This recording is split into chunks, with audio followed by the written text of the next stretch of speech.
Hey everyone, Chelsea here from A Frugal Homestead. Today we are going to freeze dry spaghetti and meatballs.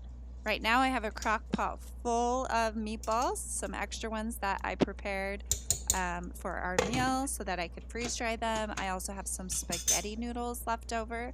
So we're going to have kind of a combination of spaghetti and meat sauce and then meatballs on their own to put in the freeze dryer.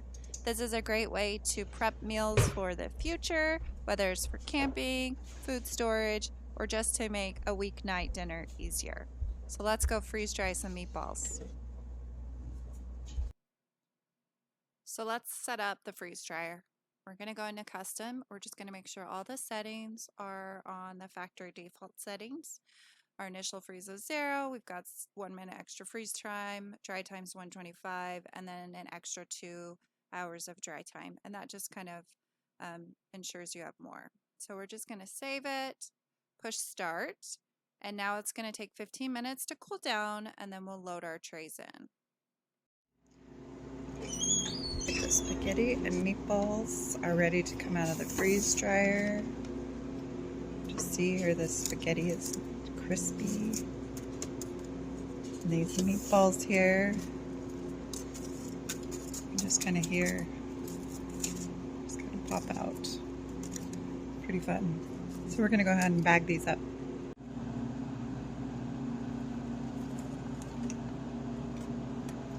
So when you're thinking about doing meals, you want to pick meals that your family will actually eat, for one. And then just remember that however much moisture is in there, is the more moisture, the longer it's going to take to freeze dry. So this is kind of the fun part, is when you can kind of just pop it out of the tray like that. So I did 2 different trays. This one is spaghetti with meat sauce, and there's a few little meatballs in there. And then this one over here is just sauce and meatballs. So when I'm labeling my bags, like this one, it says spaghetti sauce with meatballs, no noodles. And this one is spaghetti with meat sauce, noodles included. That'll just help me when I go to pull it out to know exactly what's in there. So let's start here with the spaghetti. Now I may end up needing to have 2 bags to fit all of this in. And our family is fairly small, so we don't need like a huge amount to make one meal. But this tray should make a meal for our family. We have probably a little bit of leftovers because my kids are small enough that they don't eat a ton. And so things like the sauce, I can break this up quite a bit and put in there. Now the noodles are a little bit different. I don't want to break them up too much, but I can. And so sometimes I'll just put my hand in there and kind of smush, just to fit everything in there.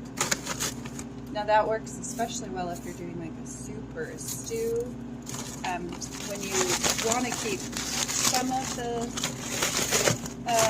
structure of it, but you don't necessarily need all of it. Alright, let's get close here. I'm hoping we can squeeze it all into this bag, otherwise we have to go up a bag. I think we're going to make it work. Okay.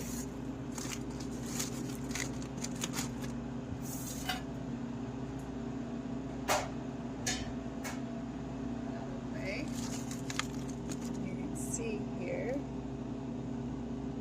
all the spaghetti and meatballs in there. Now I want to make sure that I can close it. If I can't, then I'll just punch it up a little bit, and I think that's going to work out really well. Now for the meatballs, that's quite a few meatballs. I can probably put these in 2 separate bags because that's 1, 2, 3, 4, 5, 6, 7, 8, 9, 10, 11, 12, 13. 20, 21, 22, 23, 24, 25, 26, 27, 28, 29, 30, 31, 32 meatballs. a family my size does not eat 32 meatballs in one sitting. So I'm going to go ahead and break this one up into 2 different Mylar bags. And for this one, I can break off each meatball and put them in the bag with whatever sauce might be around it.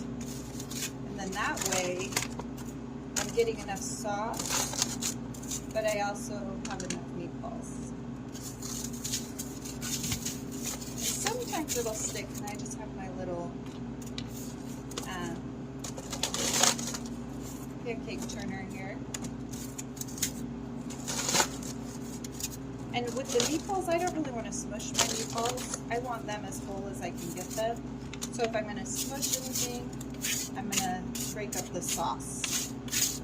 Because the sauce isn't going to matter if it's whole or partially full.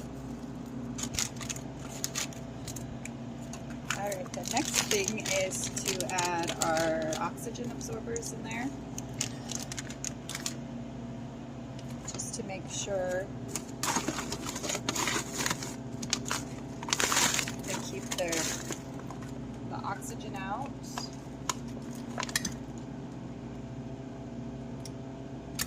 And then I'm using my heat here to close it up. So all the way to the top there. Make sure it's nice and closed. Let's see. It's ready to go. This is meatballs, and this is spaghetti with meat sauce. There we go. Spaghetti sauce with meatballs, another one, and then spaghetti with meat sauce.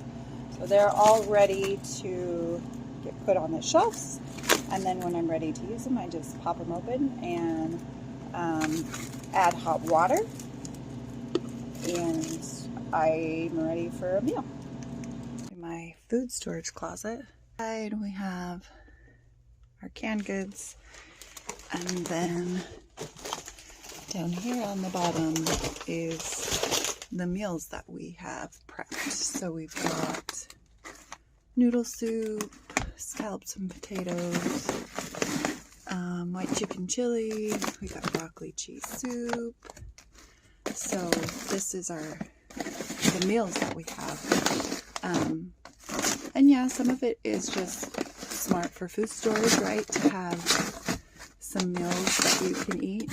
But a lot of it for us is prep. I can come down here when it's, a weeknight and we want something to eat, and I can just pull it off the shelf. So this is my spaghetti sauce that I'm just adding to the shelf. And then my spaghetti with meat sauce and noodles. So this is a full meal. I wouldn't have to add anything to it but hot water. So, that just makes weeknight meals a little bit easier.